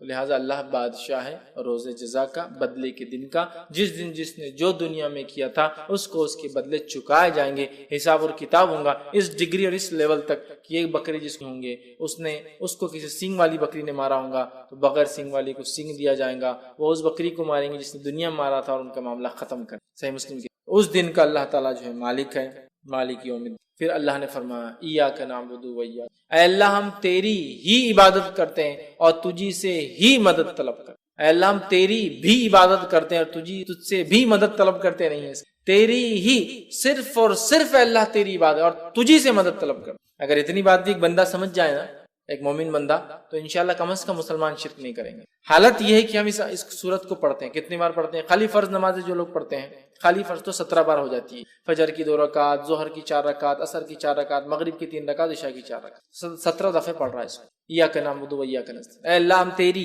ہی عبادت کر اور تجھی سے ہی مدد طلب کر، تیری بھی نہیں، تیری ہی، سمجھ رہا ہوں؟ جیسا کہ مثال کے لیے اگر میں کسی سے کہوں، میں اپنے بھائی سے کہہ رہا ہوں، میں اپنی والدہ سے کہہ رہا ہوں، ٹھیک، کہ میں آپ سے بھی محبت کرتا ہوں، اور ایک ہے میں آپ سے ہی محبت کرتا ہوں۔ جب آپ سے ہی کہہ رہا ہوں تو اس کا مطلب کوئی اور شریک نہیں اس محبت، اور آپ سے بھی کہہ رہا ہوں تو مطلب بہت لوگ شریک۔ تو یہاں جو صیغہ ہے تیری ہی عبادت کرتے، تجھی سے ہی مدد طلب کرتے ہیں، تیرے علاوہ کسی کی عبادت نہیں کرتے اور تیرے علاوہ کسی سے مدد طلب نہیں کرتے کسی بھی قسم۔ یہ معنی ہے۔ اور اس آیت کو ہم دیکھیں تو پہلی 4 آیتیں اللہ کی تعریف حمد و ثنا تھی۔ یہ آیت 2 حصوں میں تقسیم، یہ آیت 2 حصوں میں تقسیم، عادی بندے اللہ کے لیے، عادی بندے کے لیے، اور بندہ اس کے بعد اپنی باتیں رکھ رہا ہے، تجھی سے مدد طلب کرتے۔ کیا طلب کرتے؟ آگے دعا بھی اللہ ہی سکھا رہا ہے۔ سبحان اللہ۔ سورۃ الفاتحہ ایک خوبصورت صرف اللہ کی حمد و ثنا اور دعا نہیں ہے، بلکہ یہ بہترین اپنے آپ میں ایک مکمل دعا ایک بندے کے لیے جو اس کو زندگی جینے کے لیے چاہیے، اور جو دعا اللہ نے اس میں سکھا کر اس دعا پہ ہم مکمل کھڑے اتر گئے تو دنیا کی اور آخرت کی کامیابی ہمارے لیے یاد رکھیں انشاءاللہ۔ تیری ہی عبادت کرتے ہیں، تیرے ساتھ کسی کو ذرہ برابر بھی ہم شریک نہیں کرتے ہیں کسی بھی چیز میں، نہ تیری عبادت میں، نہ تیرے اسماء و صفات میں، اور نہ ہی تیری مطلب جس کو کہیں گے رب ہونے کے اندر، نہ تیرے نام اور جو ہے صفات کے اندر، اور نہ ہی تیری عبادت کے اندر، کسی بھی اس میں ذرہ برابر بھی کسی کو شریک نہیں، کیونکہ اللہ اس کو پسند نہیں۔ سمجھ رہا بات؟ تو اللہ تیری ہی عبادت کرتے ہیں، تجھے سے ہی مدد طلب کرتے ہیں، اور کیا اس کے بعد مدد طلب کر رہے ہیں، کیا دعا ہم اللہ سے کر رہے ہیں؟ اللہ تعالیٰ نے خود وہ دعا بھی سکھا دی۔ تو ایاک نعبد و ایاک نستعین اہدنا الصراط المستقیم، اے اللہ ہمیں سیدھے راستے پر چلا، اے اللہ ہمیں سیدھے راستے پہ چلا۔ صراط کہتے ہیں راستہ، مستقیم سیدھا راستہ، اے اللہ ہمیں سیدھے راستے پہ چلا۔ اب سیدھے راستے کی ہم دعا کرتے ہیں اہدنا الصراط المستقیم، اب یہ سیدھے راستے میں ہم کیسے چل پائیں گے؟ بتائیے مجھے۔ اہدنا الصراط المستقیم، سیدھا راستہ دکھا۔ یہ سیدھا راستہ کیا ہے؟ میں جو راستے مجھے وہی سیدھا لگ رہا ہے، آپ جو راستے آپ کو وہ سیدھا لگ رہا ہے، دنیا کا ہر انسان جس راستے اس کو لگا وہی طریقہ، وہی سیدھا راستہ ہے۔ کون بتائیں گا سیدھا راستہ کیا ہے؟ میں شرک بدعت کر رہا ہوں مسلمان کہہ کے اپنے آپ کو صراط مستقیم پہ ہوں، سب کو باقی گمراہ سمجھ رہا ہوں، ہے نا؟ میرا حال یہ ہے کہ میں شرک کر رہا ہوں اور صراط مستقیم بھی سمجھ رہا ہوں، آپ سب کو گمراہ کہہ رہا ہوں۔ آپ کا حال یہ، آپ بھی کچھ تو بھی نیا کر رہے ہیں، اپنے آپ کو صراط مستقیم۔ منافق کا حال یہ کہ منافق بھی دل میں کفر رکھ رہے، ظاہر ایمان کا بتا رہے، اور وہ بھی سمجھ رہے سیدھے راستے۔ تو ہمیں سیدھا راستہ دکھا، اسٹریٹ پاتھ، سیدھا راستہ، صراط مستقیم پہ ہم کیسے قائم رہیں گے؟ اس تعلق سے ایک جامع ترمذی کی بڑی بہترین جو ہے روایت ہے وہ میں آپ کے سامنے رکھتا ہوں کہ صراط مستقیم کیا ہے۔ جامع ترمذی کی روایت ہے، نبی اکرم صلی اللہ علیہ وسلم فرماتے ہیں اللہ تعالیٰ تمہارے لیے ایک مثال دیتا ہے، مطلب حدیث قدسی۔ پھر آپ نے فرمایا مثال ایک سیدھے راستے کی، صراط مستقیم مثال ایک سیدھے راستے کی ہے، سیدھا راستہ ہے، اور اس راستے کے دونوں جانب دیواریں کھڑی ہوئی۔ کیا ہے؟ والز، دیواریں۔ ان دیواروں کے اندر دروازے ہیں، ان دروازوں پر پردے لگے ہوئے، دیواروں میں دروازے ہیں، دروازوں پر پردے لگے ہوئے، اور ایک انسان، ایک آواز دینے والا سامنے، جو راستے کے سامنے ایک دروازہ ہے، مطلب راستہ جہاں جا رہا ہوں ایک دروازہ ہے، اس کے سامنے راستے پہ نیچے کھڑے کی آواز ہے، اے لوگو میری طرف آؤ، اے لوگو میری طرف۔ اور دوسرا ایک کھڑا ہوا ہے جو آواز دینے والا، وہ اوپر کھڑا ہے، مطلب دروازے کے اندر ایک کھڑا ہے، ایک اوپر کھڑا ہے۔ جب کوئی انسان اس سیدھے راستے پہ چلتے چلتے وہ پردہ ہٹانے کی کوشش کرتا ہے، وہ جو دروازوں پہ پردے ہیں نا، ہٹانے کی کوشش کرتا تھا، اوپر والا آواز دیتا ہے اے بندے اس طرف مت جانا ورنہ تو اس سے گزر جائے گا، اے شخص تجھ پہ ہلاکت ہو، اس پردے کو مت ہٹانا ورنہ تو اس سے گزر جائیں گا۔ پھر آپ نے فرمایا یہ سیدھا راستہ صراط مستقیم، یہ اسٹریٹ جو راستے کی بات صراط مستقیم، اس کے دونوں جانب جو دو دیواریں اللہ کی حدود ہے، لمیٹیشنز ہے، اس کے باہر بھی نہیں، اس کے باہر بھی نہیں، اس کے بیچ میں چلنا ہے، within this boundaries، یہ لمیٹیشنز ہے۔ اس میں جو دروازے بنے ہوئے تھے یہ اللہ کی حرام کردہ چیزیں ہے، اس پہ جو پردے لگے تھے تم کو بتا دیا گیا کہ یہ حرام ہے، بتا دیا گیا حرام ہے، جانا نہیں۔ بیچ میں جو آواز دینے والا کہتا ہے لوگو میری طرف آؤ، میری طرف آؤ، تم صراط مستقیم پہ رہو گے، وہ قرآن ہے۔ کہتا ہے لوگو میری طرف آؤ، تم صراط مستقیم پہ، وہ قرآن ہے۔ اور اوپر جو آواز دینے والا ہے، جب وہ آدمی پردہ ہٹانے کی کوشش کرتا ہے، حرام چیز کی طرف جانے کی کوشش کرتا ہے، تو آپ نے فرمایا وہ جو اوپر والا آواز جو دیتا ہے ایک مومن کا سچا دل ہے جو سب سے پہلے حرام چیز پر اس کے خلاف گواہی دیتا ہے، ارے مت کرو غلط ہے۔ مومن کا سچا دل ہے جو سب سے پہلے خود بولتا ہے ارے مت کرو وہ غلط ہے۔ تو صراط مستقیم پہ ہم کیسے قائم رہیں گے؟ امت مسلمہ صراط مستقیم پہ کیسے قائم رہیں گی؟ قرآن کے ذریعے میرے بھائی۔ اب قرآن کو چھوڑ کے باقی سب طریقوں پہ انسان چلیں گا تو کیا صراط مستقیم پہ قائم رہیں گا؟ نہیں، اس لیے کہ صراط مستقیم ایک سیدھا راستہ ہے، لیکن اس راستے میں بہت سارے شارٹ کٹس بھی کھلتے ہیں، لیکن سارے شارٹ کٹ جہنم میں جاتے ہیں۔ ابن ماجہ کی روایت ہے، نبی اکرم صلی اللہ علیہ وسلم ایک صحابی کا انتقال ہوا، تشریف فرماتے خبر کھودی جا رہی تھی، آپ نے ایک ٹہنی جھاڑ کے ہاتھ میں لی اور وہ مٹی میں خبر کی ایک سیدھی لکیر ماری اور اس پہ دائیں بائیں جانب اور لکیریں ماری اور کہا یہ بیچ کا راستہ صراط مستقیم، یہ میرا راستہ، یہ بیچ کا راستہ صراط مستقیم ہے، یہ میرا راستہ ہے۔ اور اس میں جو دائیں اور بائیں جانب لکیریں جا رہی ہے یہ صراط مستقیم پر شیطان بیٹھے ہوئے ہیں جو لوگوں کو گمراہی کی طرف. تو صراط مستقیم پر شیطان بیٹھا ہوا ہوتا ہے. بہت سارے لوگ بولتے ہیں مسلمان اگر ایک ہے، قرآن ایک ہے، کتاب ایک ہے، کلمہ ایک ہے، نبی ایک ہے، سب چیز ایک ہے، تو پھر ان میں اختلاف کیوں؟ ان میں اختلاف. تو یاد رکھیے شیطان ان کے پیچھے جو صراط مستقیم پر ہے نا، شیطان انہی کے پیچھے جو صراط مستقیم ہے انہی کو تو بہکائیں گا اور بھٹکائیں گا. باقی لوگوں کو تو پہلے گمراہ کر چکا اور اطمینان کے ساتھ آرام کر رہا ہے. سمجھ رہے بات؟ تو اختلاف تو ہم میں ہی ہوں گا نا. کیوں؟ اس لیے کہ ہم صراط مستقیم پہ اور شیطان ہی نہیں چاہتا. سمجھا؟ تو سیدھی جو صراط مستقیم ہے نا، اسٹریٹ پاتھ، یہ راستہ ایسا نہیں ہے کہ بالکل آپ اس پہ ایک بار آ گئے تو زندگی بھر اہدنا الصراط المستقیم، اے اللہ ہم سیدھی راستے سے چلا. تو کوئی ایک آدمی جب اسلام قبول کر لیا اپنے آپ سے سوال کر سکتا کیا میں سیدھے راستے پہ نہیں ہوں؟ پھر کیوں مجھے دعا کرنے لگایا جا رہا ہے روز اہدنا الصراط المستقیم، اہدنا الصراط المستقیم، اہدنا الصراط المستقیم؟ کیوں دعا کرنے لگایا جا رہا ہے؟ اس لیے کہ صراط مستقیم پہ آنے کے بعد ہی بھٹکنا سب سے اصل کام ہے شیطان کا. صراط مستقیم پر آنے والوں کو ہی بھٹکانا. باقی کو تو لگا چکا، باقی کو جہنم کے راستے لگا چکا. منافق جہنم کے راستے لگ چکے، کافر جہنم کے راستے لگ چکے، مشرک جہنم کے راستے لگ چکے. ایمان کی طرف آئیں گے تبھی پیچھے پکڑیں گا کہ اب اس کو میں بھٹکاؤں. سمجھ رہے؟ اسی لیے ہم کو ایمان والا ہونے کے ناطے تکبر نہیں کرنا ہے کہ جنت میں جائیں گے، اس لیے کہ ہمیں صراط مستقیم پر مرنے تک دعا کرنا ہے اللہ ہمیں صراط مستقیم پر. ایمان لانے کے بعد ایک آدمی سوچ سکتا نا کیوں دعا کرنے لگا جا رہی سیدھے راستے پہ چلا؟ اس لیے کہ اب خطرہ زیادہ ہے ہمارا جس کو کہیں گے جہنم میں جانے کا. اس لیے اب شیطان ہمارے پیچھے ایڑی چوٹی کا زور لگا دے گا کہ ہمیں لے. سمجھا؟ اور جہاں وہ شرک نہیں کرا سکیں گے تو چھوٹے چھوٹے گناہ کرا کے خوش رہیں گا. نبی اکرم صلی اللہ علیہ وسلم نے فرمایا کہ اب اس علاقے میں، عرب کے علاقے میں شیطان مایوس ہو چکا ہے کہ اس کی کبھی عبادت ہوگی. اب مایوس ہو گیا، اب نہیں، لیکن وہ تم سے چھوٹے چھوٹے گناہ کروائیں گا جن کو تم معمولی سمجھ کے کرو گے اور وہ اس میں خوش ہو جائے، سیٹسفائیڈ ہو جائے. تو جہاں اب شرک نہیں ہو سکتا وہاں صغائر کر کے سیٹسفائیڈ ہے وہ. جہاں وہ شرک کروا سکتا تو پہلے ہی اٹیک کر. اس لیے ہم کو ہر روز سکھایا جا رہا ہے اے اللہ ہمیں سیدھے راستے پہ چلا، سیدھے راستے. کیوں؟ کہ صراط مستقیم سے بھٹکانے کے لیے شیاطین بیٹھے. اہدنا الصراط، اے اللہ ہم سیدھے راستے چلا. صراط الذین انعمت علیہم، اس راستے پر چلا جن پر تیرا انعام ہوا. یاد رکھیں، جن پہ تیرا انعام ہوا، تیری نعمتیں تو نے برسائی، جو تیرے پسندیدہ بندے تھے. انعام ان پہ ہوں گے نا اللہ کے جو پسندیدہ بندے تھے. تو اہدنا الصراط، سیدھے راستے پہ چلا. اور کس کے راستے پہ چلا؟ مطلب اس سے پہلے کون تھے جو سیدھے راستے پہ چلے؟ وہ انعام والے لوگ. اہدنا الصراط المستقیم، سیدھے راستے پہ چلا. ان کے راستے پہ چلا جن پہ تیرا انعام ان پہ ہوا جو سیدھے راستے پہ چلے تھے. وہ کون تھے؟ من النبیین، وہ انبیاء تھے، والصدیقین، اور سچے لوگ تھے، والشہداء، اور شہید تھے، والصالحین، اور نیکوکار تھے، وحسن اولئک رفیقا، جو قرآن کی ایک آیت کا ہی حصہ یاد ہے نا. ایک لمبا واقعہ اس کے پیچھے بہرحال. لیکن انعام والے لوگ کون ہیں یہ آیت کے اندر بتا دیا گیا. وَمَن يُطِعِ اللَّهَ وَرَسُولَهُ فَأُولَٰئِكَ مَعَ الَّذِينَ أَنْعَمَ اللَّهُ مِنَ النَّبِيِّينَ وَالصِّدِّيقِينَ وَالشُّهَدَاءِ وَالصَّالِحِينَ وَحَسُنَ أُولَٰئِكَ رفیقا، کہ جو اللہ اس کے رسول کی اطاعت کریں گا تو وہ ہوں گا روز قیامت ان کے ساتھ، من النبیین، انبیاءوں کے ساتھ، والصدیقین، سچوں کے ساتھ، والشہداء، شہیدوں کے ساتھ، والصالحین، اور نیکوکاروں کے ساتھ، وحسن اولئک رفیقا، اور کیا ہی بہترین ساتھی. سمجھا؟ انعام کس پر ہو؟ 4 لوگوں پر، انبیاؤں کے طریقے پہ ہم کچھ، اور بالخصوص نبی اکرم صلی اللہ علیہ وسلم کے طریقے کی آخری نبی جو ہمیں دیے گئے، والصدیقین، اور سچوں کے طریقے پہ، جس طرح سے ابوبکر الصدیق سچے انسان تھے، سارے دنیا نے جھٹلایا، آپ نے اقرار کیا. سارے لوگ عرب کے ہنس رہے تھے کہ محمد کہہ رہے ہیں. جو مشہور واقعہ ہے کہ آپ کو لقب صدیق کیوں ملا، وہ یہ تھا کہ سارے لوگ ہنس رہے تھے کہ محمد صلی اللہ علیہ وسلم رات کے حصے میں کل گئے اور جا کر مسجد اقصیٰ سے پھر آسمانوں کا سفر کر کے آئے. دیکھو محمد، نعوذ باللہ، محمد صلی اللہ علیہ وسلم تمہارا ساتھی، کسی نے ابوبکر صدیق سے کہا تمہارا ساتھی جو ہے نعوذ باللہ پاگل ہو چکا ہے کہ وہ یہ کہہ رہا ہے کہ رات کے حصے میں مسجد اقصیٰ جو کہ 1 مہینے کا سفر، اس کے بعد آسمانوں کا سفر کر کے آیا ہے. ابوبکر صدیق رضی اللہ عنہ نے کہا کیا محمد صلی اللہ علیہ وسلم یہ بات کہہ رہے؟ تو کہا پھر میں اس کو مانتا ہوں، وہ جا کر آئے. صدیق سچا مطلب تصدیق کرنے والا، سچ کو ماننے والا. صدیقین جیسا ابوبکر صدیق اور دیگر سچے لوگ. والشہداء، اور شہید، جس طرح سے عمر ابن خطاب رضی اللہ عنہ، جس طرح سے عثمان ابن عفان رضی اللہ عنہ، جس طرح سے علی بن ابی طالب رضی اللہ عنہ، جس طرح سے حمزہ بن عبد المطلب رضی اللہ عنہ، اور جس طرح سے ایک لمبی فہرست شہداء کی، اور وہ صالحین، اور جو نیک لوگ ہیں، اللہ کے نیک بندے ہیں.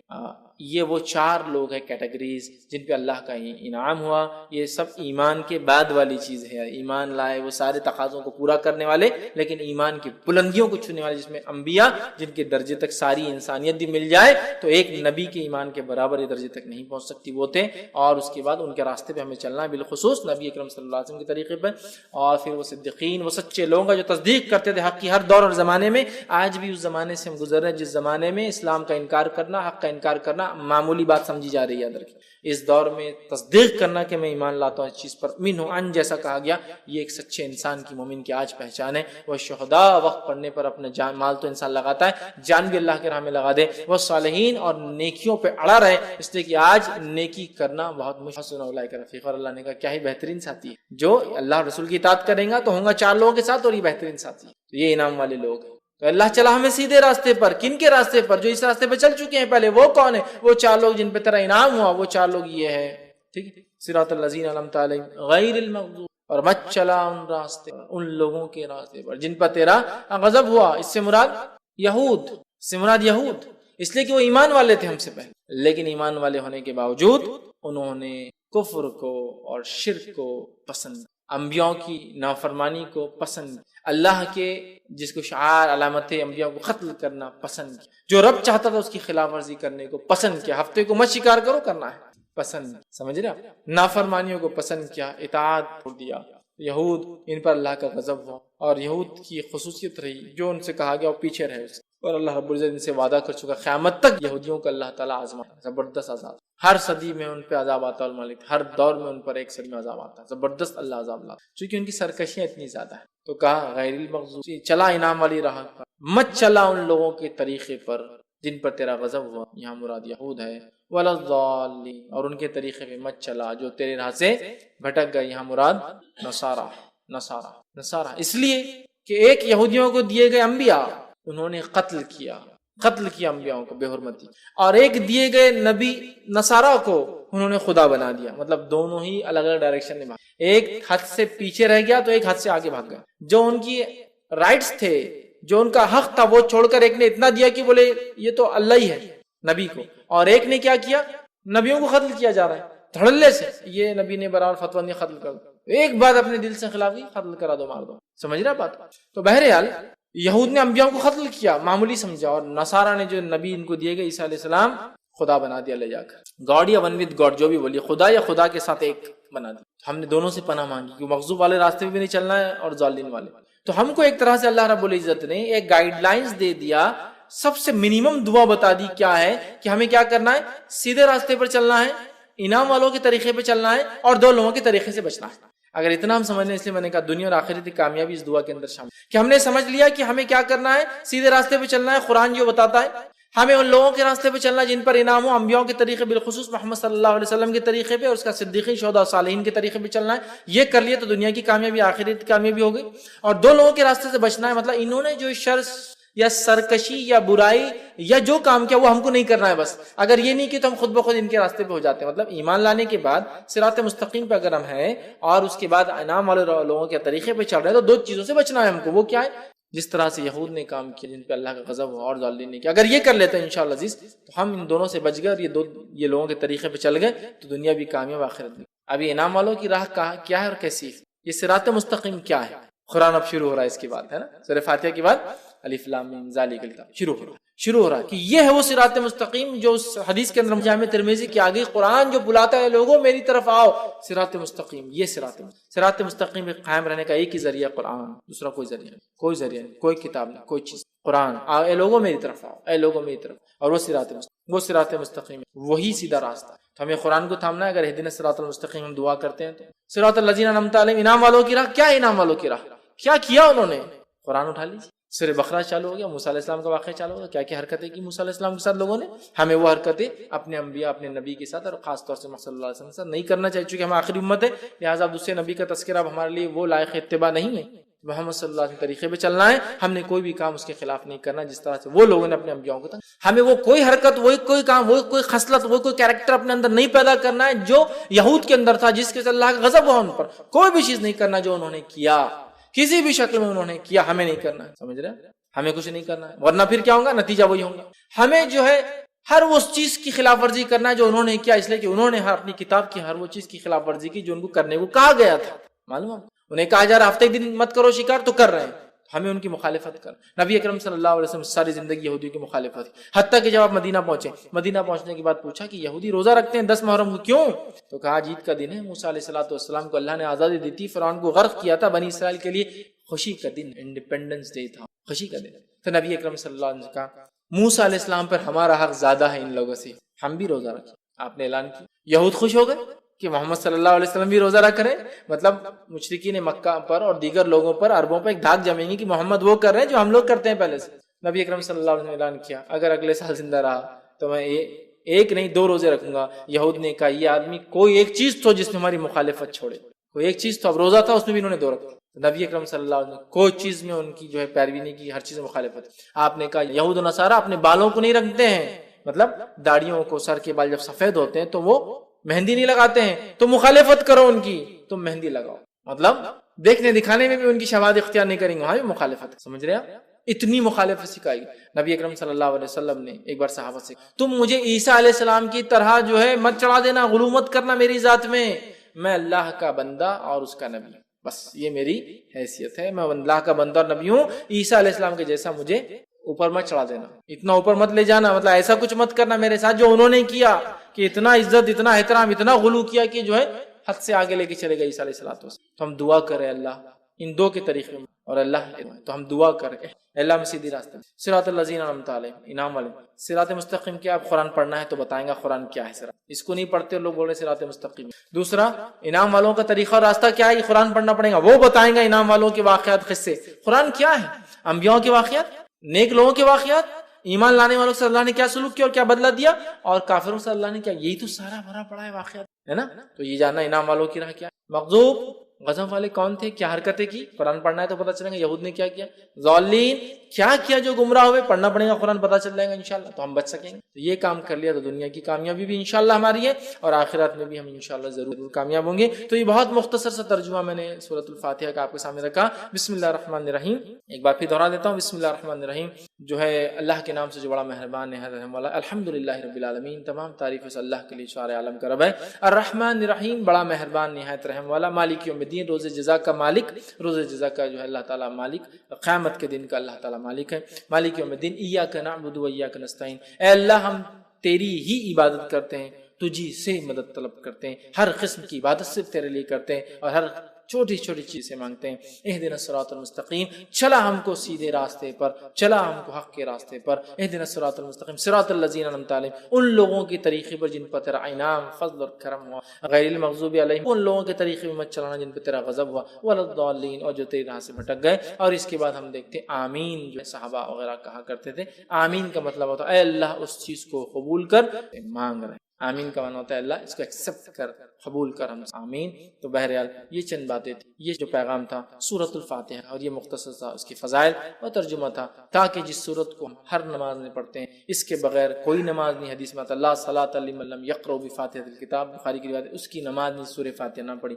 کیا معنی ہے سورت کا، بس میں نے اس مختصر سے وقت میں آپ کے سامنے معنی رکھنا مناسب سمجھا، تاکہ ہم لوگ اس کا معنی جب سمجھیں گے، جب نماز پڑھیں گے انشاءاللہ، تو پھر ذہن رہے گا جو ہم مانگ رہے دعا پہ کنسنٹریٹ ہم کر سکیں گے. جو ہم مانگ رہے الحمدللہ رب العالمین، تو جب دعا کریں گے تو ہمارا ذہن رہے گا کیا اللہ سے مانگ رہے، معلوم تو ہمیں وہ. ٹھیک ہے، بہت سارے لوگ سورۃ الفاتحہ پڑھتے ہیں لیکن ابھی نماز نہیں پڑھی کہ اس کی مخالفت کر رہے ہیں، اس لیے کہ جو پڑھا معلوم ہی نہیں کیا پڑھا. تو لہٰذا ہمیں چاہیے نہ ہی صرف سورہ فاتحہ بلکہ پورے قرآن کو ہم سمجھنے کی کوشش کریں. اسی پہ اپنی بات کو میں ختم کروں گا. اللہ رب العزت سے دعا ہے کہ اللہ سبحانہ تعالیٰ ہم تمام کو جو ہے کتاب و سنت کو جو ہے پابند بنائے. ہم تمام کی دعائیں جو ہم کرتے ہیں سورۃ الفاتحہ کی شکل قبول کرے. ہم تمام کو صراط مستقیم پہ تا حیات قائم رکھے. ہم تمام کو ان لوگوں کے راستے پہ چلائے جو لوگوں پہ اللہ تیرا انعام ہوا. اے اللہ ان لوگوں کے راستے سے ہماری حفاظت کرتے ہیں جن پہ تیرا غضب یا جو تیرے راستے سے بھٹک گئے. جب تک ہمیں زندہ رکھ اے اللہ، ایمان اور اسلام پر زندہ رکھ. جب بھی ہمارا خاتمہ ہو ایمان پر ہمارا خاتمہ ہو. آخر دعوانا الحمدللہ سبحان ربک رب العزت عما یصفون وسلام علی المرسلین والحمدللہ رب العالمین. بسم اللہ الرحمن الرحیم، الحمدللہ رب العالمین والصلاة والسلام علی خاتم النبیین والمرسلین. رب اشرح لی صدری ویسر لی امری لسانی. السلام علیکم ورحمۃ اللہ وبرکاتہ. فیض بھائی، جیسے کہ آپ نے بتایا اللہ مطلب جو گھمنڈ کرتے ہیں تو ان تکبر کرتے ان کو بالکل بھی پسند نہیں کرتا. تو جو لوگ جو بھی مسلم ہیں جو گھمنڈ کرتے تکبر کرتے کیا وہ اسلام سے خارج ہو جائیں گے یا پھر ان کا مطلب کیسا رہے گا؟ اور ایک سوال ہے جیسا رحم کے رشتے کے بارے میں بتایا تو اس پہ تھوڑا ڈیٹیل بتائیں. رحم کے رشتے کون سے رہیں گے اور نہیں کون سے رہیں گے؟ مطلب کون سے رشتے رحم کے نہیں رہیں گے؟ بھائی نے ایک سوال کیا کہ اللہ تعالیٰ تکبر کو پسند نہیں کرتا. میں نے کہا تو کیا تکبر کرنے والا اسلام سے خارج ہو جاتا ہے؟ تو یاد رکھیے تکبر کرنے والا ایک گناہ کبیرہ کرتا ہے لیکن وہ اسلام سے خارج نہیں ہوتا. اس لیے کہ یہ ہمارا عقیدہ ہے گناہ کبیرہ کرنے سے اسلام سے انسان خارج نہیں ہو جب تک کہ کفر و شرک نہ اختیار کرے. حالانکہ یہ بھی گناہ کبیرہ لیکن اسلام سے خارج ہو جاتا ہے. ٹھیک ہے، ورنہ ایسا کوئی گناہ کبیرہ کر لے جیسا کہ زنا کر لے یا تکبر کر لے تو اس سے اسلام سے خارج نہیں ہوتا ہے، اس کو توبہ کرنا لازم ہے. لیکن تکبر یاد رکھیے ایک بہت سنگین جرم ہے. اس لیے کہ اللہ کے رسول صلی اللہ علیہ وسلم ایک حدیث میں فرماتے ہیں کہ اللہ فرماتا ہے کہ تکبر کبریائی بڑائی یہ اللہ کی چادر ہے. یہ اللہ کی چادر ہے. سمجھ رہے آپ؟ مطلب یہ اللہ کا حق ہے، اس کا اختیار ہے کہ وہی یہ کر سکتا ہے. جو یہ کریں گا تو اللہ تعالیٰ پھر اس کو نہیں چھوڑیں گا. یاد رکھیے تو کبریائی بڑائی تکبر یہ اللہ کی چادر ہے.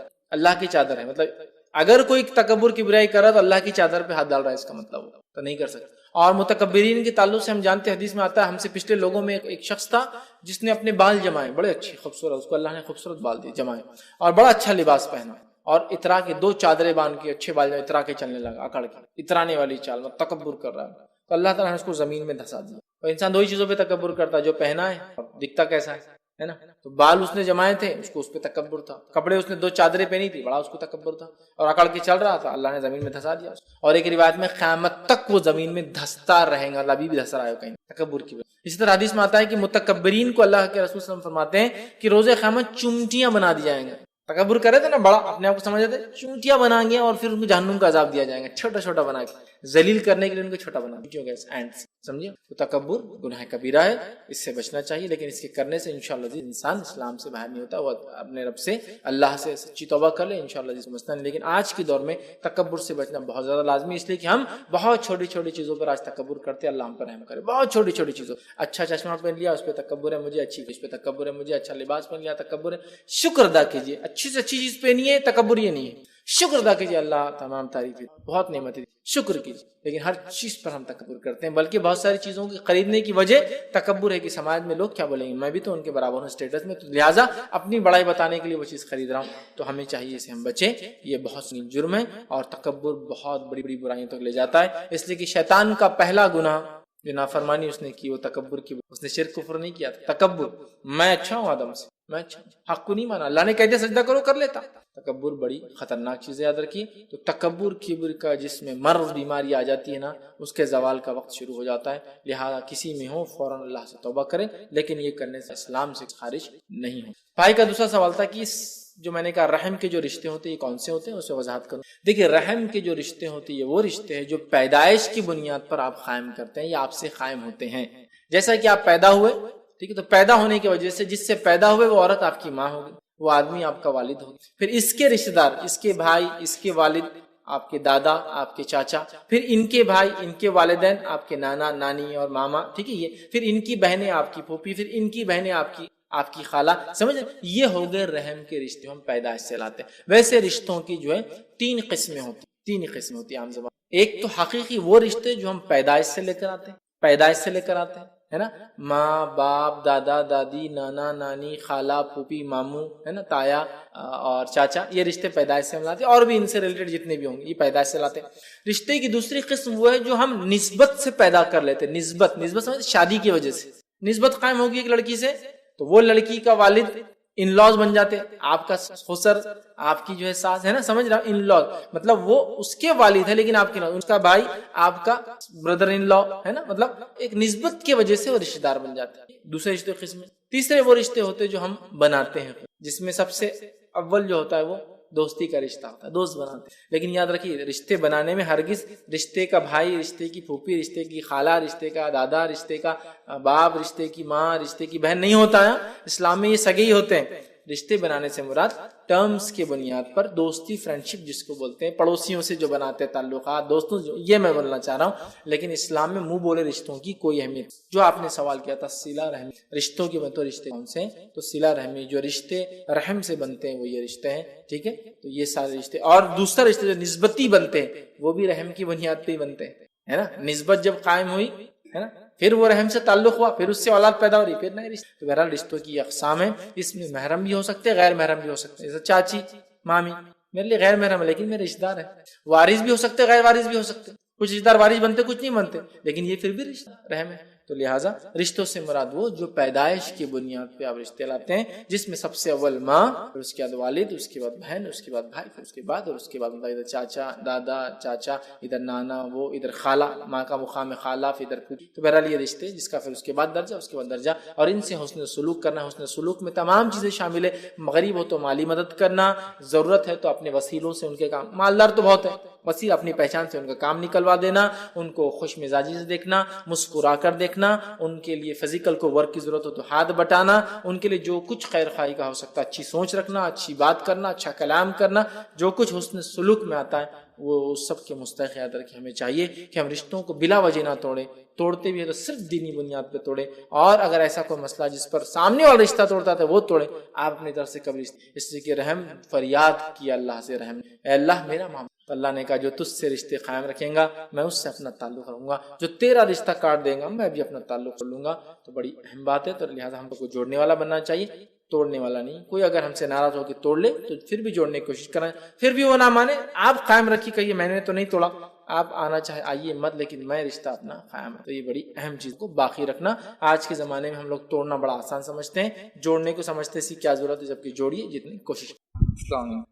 اگر کوئی پرسن انلیگل انٹرکورس کرتا ہے, پھر بعد میں وہ اللہ سے اپولوجی مانگتا ہے ٹرولی اور اس کے لیے کرتا ہے, پھر اس کا فرینڈ کہتا ہے کہ suppose I will also do that thing, مطلب میں بھی وہ کروں گا, اور پھر بعد میں مطلب لائک بوسوں کے ساتھ ایسا کروں گا, اور پھر بعد میں اللہ سے اپولوجی مانگوں گا. تو اس چیز میں مطلب تھوڑا کلیریفائی کروں. بھائی نے ایک سوال کیا ہے کہ کوئی انسان ہے, اس نے جو ہے کسی کے ساتھ زنا کیا, زنا کرنے کے بعد وہ معافی مانگ رہا ہے, اس کو دیکھ کر اس کا دوست بول رہا ہے کہ میں بھی کیا کروں گا, بہت سارے لوگوں زنا کروں گا, اب تو نے معافی مانگ لی تو مطلب میں گناہ کر رہا ہوں تو پورا ہی کر لوں, جتنے وقت کرنا چاہتا ہوں کر لوں, پھر اس کے بعد میں بھی معافی مانگ لوں. تو کیا یہ درست ہے؟ دیکھیے سب سے پہلے کہ کسی کا گناہ کرنا دوسرے کے لیے گناہ کرنے کی دلیل نہیں. جیسا کوئی یہ نہیں کہہ سکتا کہ مسلم کی روایت میں نا ایک آدمی نے 100 قتل کیا تھا پھر توبہ کیا, تو کوئی قتل کرنے والا اس حدیث سے یہ نہیں لے سکتا کہ میں تو ایک ہی کیا, ابھی تو 99 باقی ہے, 99 کے بعد پھر دیکھیں گے اپن توبہ کریں گے.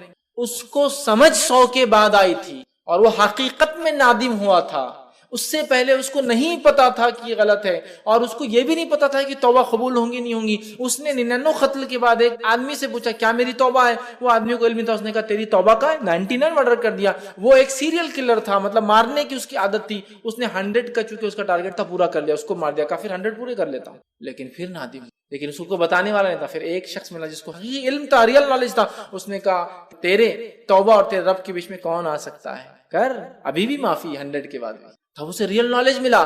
کہا لیکن اس بستی میں رہیں گا تو خونی کرتا رہیں گا, اس بستی میں جہاں نیک لوگ ہیں, اس نے توبہ کی, نکلا اس بستی سے اور نیک لوگوں کی طرف چلا. وہ نادم تھا اور عمل کر چکا تھا کہ اب مجھے اس بستی میں نہیں رہنا. لیکن یہاں جو پہلے فرینڈ نے غلطی کی اور اللہ سے توبہ کی, دوسرا کیا کر رہا ہے, اس کے گناہ کو بیس بنا کے بول رہا ہے میں توبہ بعد میں کروں گا. 100 مرڈر کیا, 100 مرڈر کرنے والے کو نالج نہیں تھا کہ اس کی توبہ ہے یا نہیں ہے, اس لیے کیا.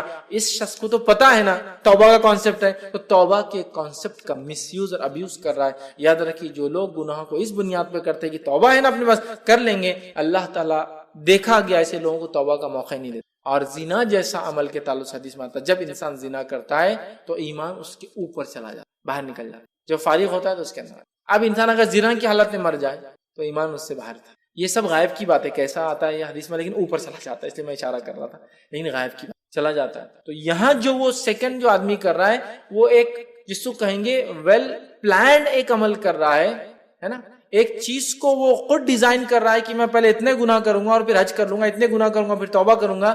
یہ کبھی بھی جو اسلامک پوائنٹ آف ویو صحیح نہیں ہو سکتا ہے کہ توبہ اس لیے دیا گیا کہ جو گناہ ہو جاتے ہیں, کیونکہ ابن آدم خطا کر توبہ کر لے, لیکن توبہ یقیناً اس لیے نہیں دیا گیا کہ ہم خطائیں کریں اور پھر بولے ایک ساتھ پوروں کی توبہ مانگ لیں. کیونکہ جب آدمی ایسا کرے گا تو سچی توبہ بھی نہیں کر پائیں گا, اللہ اس کو توفیق بھی نہیں دیں گا, اور سب سے خطرناک چیز اس سے جو ہو سکتی ہے وہ یہ کہ اللہ اس سے موت دے دے اس کو, اور اس کے بعد پھر اس کے پاس کوئی چانس نہ رہتا. اور بندوں کے حق میں جو توبہ ہوتی ہے وہ بہت مختلف ہوتی ہے, کیونکہ یہاں جب وہ زنا کرتا ہے بندوں کا حق مار, کیسے, ایک تو اس عورت کا حق مارتا ہے اگر اس کو سمجھ نہیں ہے, اگر سمجھ ہے بھی جان بوجھ کے بھی کر رہی ہے وہ لڑکی تب بھی وہ حق مار رہا ہے. پھر یہ لڑکا کسی اور سے شادی کرے گا اس کا بھی حق مارے گا, پھر وہ لڑکی کسی اور سے نکاح کریں گی اس کا بھی حق مارے, معلوم ہے. کتنے حقوق مارے جا رہے ہیں.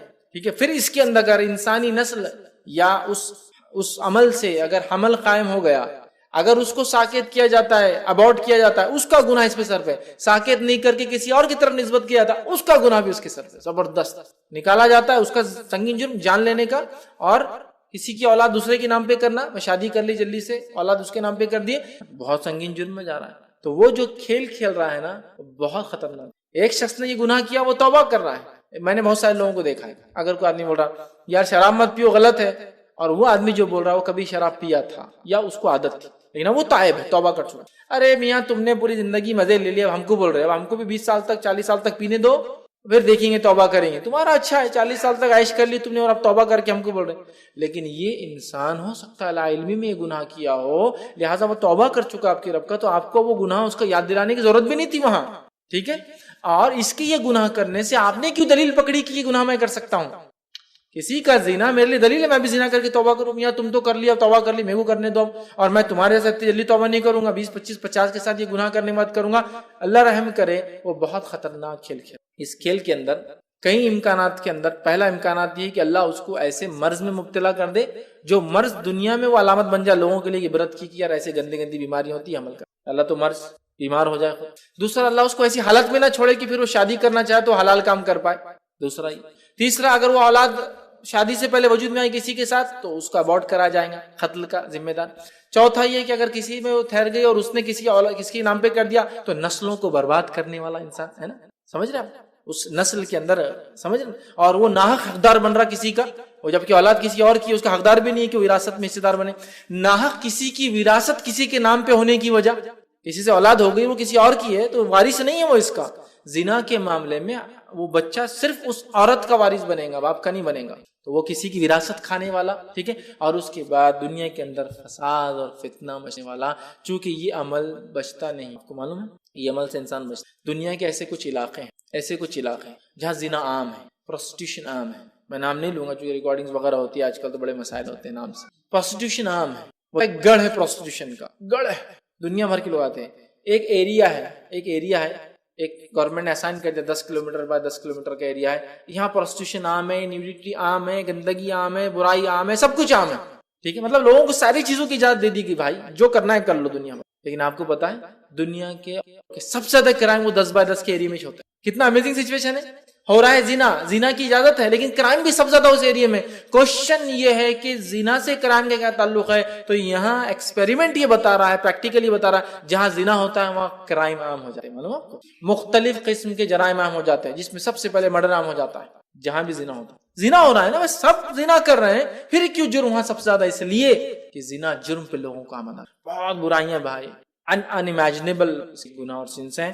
لہٰذا وہ جو شخص جس نے توبہ کی, اللہ اس کی توبہ کو قبول کرے. لیکن وہ جو شخص اس کو دیکھ کر کہہ رہا ہے تم نے تو کر لیا, میں یہ کروں گا, پھر لاسٹ میں توبہ کروں گا, وہ ایک بہت خطرناک راستے پہ چل رہا ہے, ایک بہت بھیانک اور برے راستے پہ چل رہا ہے, جس کا نتیجہ بہت بہت بہت سنگین ہوگا. اور جان بوجھ کے گناہ کرنے کے بعد سوچے میں توبہ کر لوں گا, تو یہ گناہ کی توبہ کی کنڈیشن میں نہیں ہے.